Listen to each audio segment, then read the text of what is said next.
गुरुदेव और माँ गायत्री के चरणों में कोटि कोटि नमन।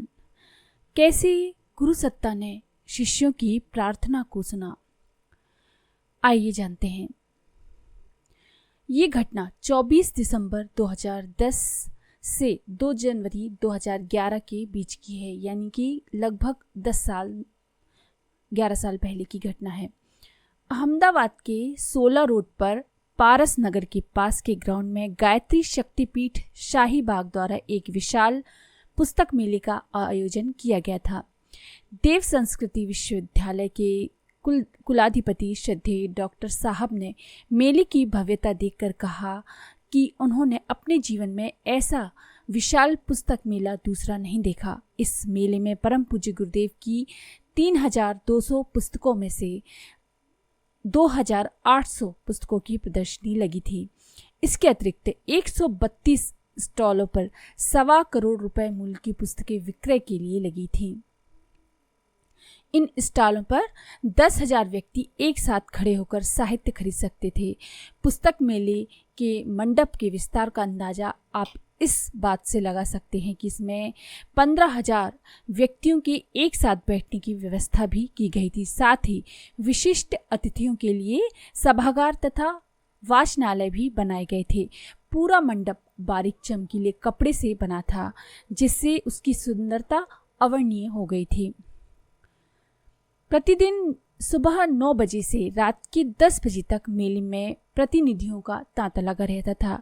एक स्टॉल पर 10 कार्यकर्ता पुस्तक विक्रय के कार्य में संलग्न रहते थे। इस प्रकार व्यवस्था संबंधी अन्य कार्यों में संलग्न व्यक्तियों को लेकर लगभग 1500 कार्यकर्ता 2 अलग अलग पालियों में आते थे और काम करते थे।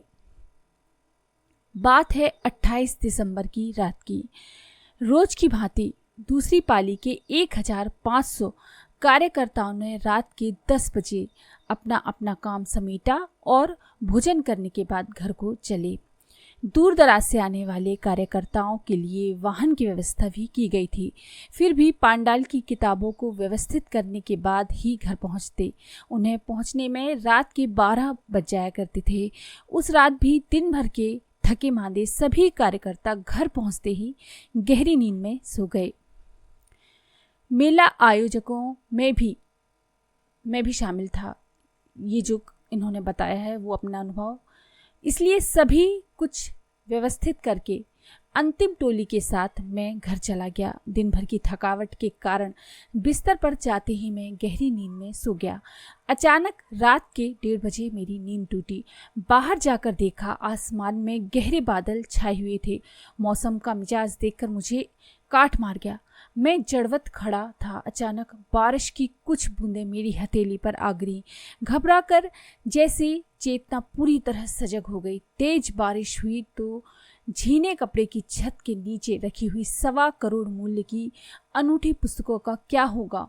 मैं तेजी से घर के अंदर आया और पुस्तक मेला के पास में रह रहे परिजन ट्रस्टी श्री वीपी सिन्हा को फोन करके जगाया।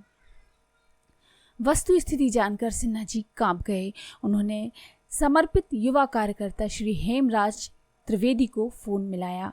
सुबह से देर रात तक भी की जो उनकी भाग दौड़ से वो थक कर बेसुध सोए हुए थे त्रिवेदी जी।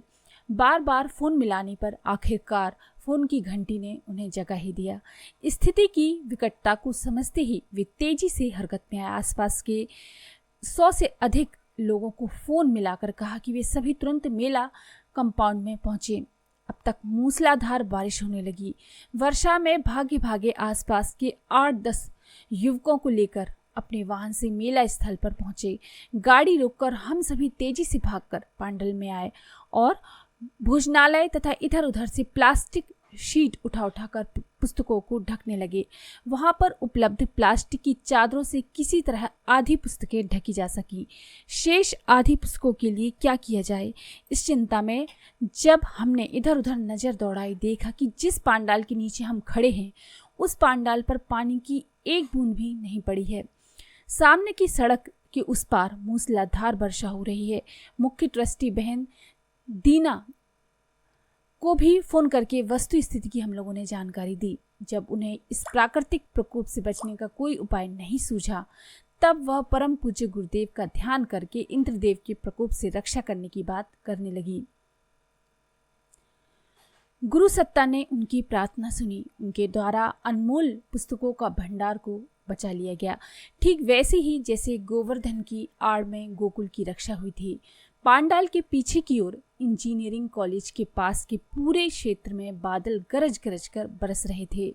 उधर पुस्तक मेला के नीचे, पांडाल के नीचे सारी देव प्रतिमाएं पूरी तरह सुरक्षित हैं।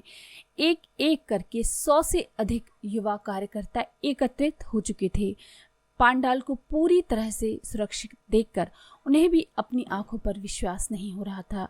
वे अंधों की तरह टटोल टटोल कर काउंटर पर सजी हुई किताबों को देख रहे थे। सारी की सारी किताबें पूरी तरह से सूखी और सुरक्षित थीं। महाकाल के अवतार की इस अनिर्वचनीय अनुकंपा से हम सभी अभिभूत थे।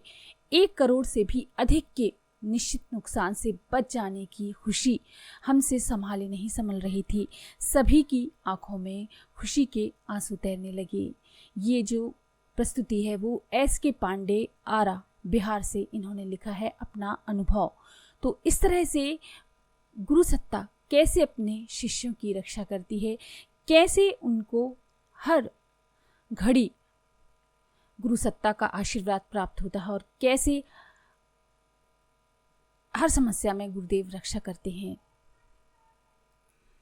इसी तरह से अपना अनुभव रामानंद सिन्हा, नालंदा, बिहार से लिखते हैं कि आस्था रखने वाले कभी रीते नहीं रहते। किस तरह से गुरुदेव ने उनकी रक्षा की। सन 1970 से ही मैं अखंड ज्योति पढ़ता आ रहा था। उससे हमेशा मुझे प्रेरणा प्रकाश प्राप्त होता रहता है।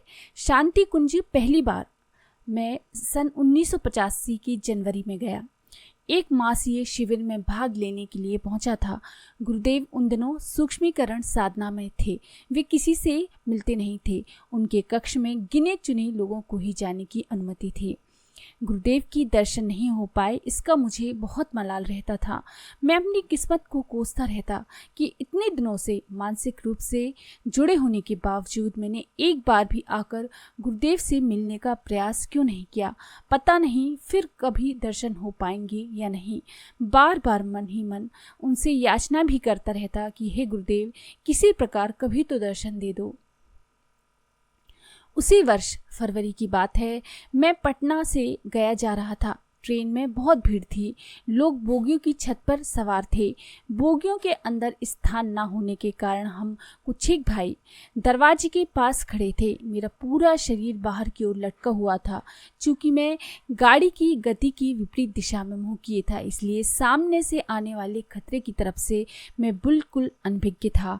गाड़ी बहुत तेजी से एक खंभे को पार करके दूसरे खंभे की तरफ जा रही थी। हमारी बोगी उसके पास तक आते आते सामने वाले सहयात्री को खतरे का आभास हुआ। वे गया गया करके चिल्ला उठे। मेरे कुछ समझ पाने के पहले ही 2 बलिष्ठ हाथों ने मेरे सिर को अंदर की ओर धकेल दिया। दूसरे ही पल मैंने जाना कि एक पल की अगर देरी हो गई होती तो मेरा सिर उस खंभे से टकराकर चूर चूर हो जाता। निश्चित मृत्यु के हाथों से मुझे बचाने वाला कौन है मालूम करने का मैंने प्रयास किया तो सहयात्रियों ने बताया कि एक बूढ़ा आदमी पता नहीं कहां से अचानक आ पहुंचा। ऐसा लगा मानो वहीं प्रकट हुआ हो, क्योंकि हमारे साथ जितने लोग खड़े थे उन सभी में से वो नहीं थे।